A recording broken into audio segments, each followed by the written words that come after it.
Enough is enough. Instead of facing more bank fees, customers are voting with their pocketbooks. Winterizing your home, spending money now can pay off in the long run.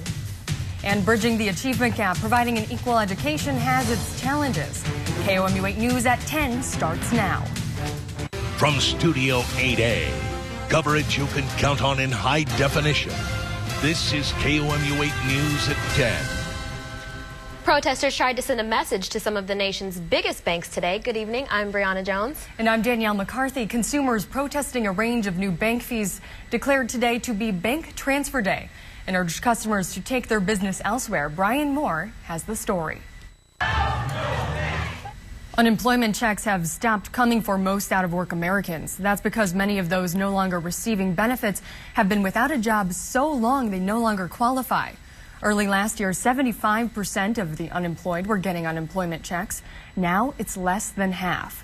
Congress could decide by the end of the year whether to extend jobless benefits in the hardest hit states for up to 99 weeks.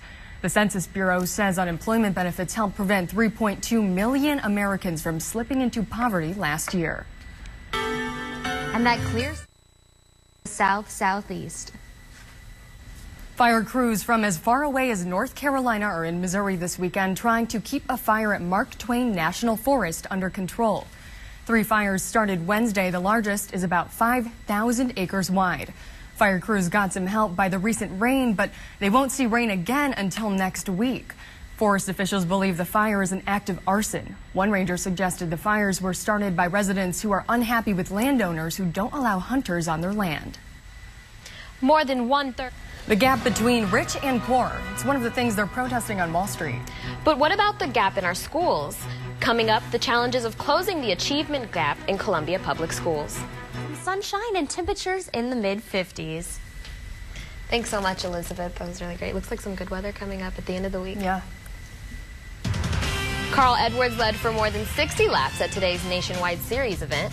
Coming up in sports, see if he held on for the win. But You've probably heard of the children's game Red Rover, but you may not have heard of Reading to Rover. Kids from all over Columbia gathered at the Columbia Public Library this afternoon to read to therapy dogs. The kids say it can be hard to get the dogs to pay attention to the story, but that it's nice to read to someone who can't correct you when you make a mistake.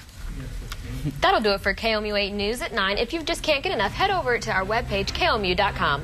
And be sure to check out KOMU's Facebook and Twitter pages for news, photos, and discussion. Good night, everyone.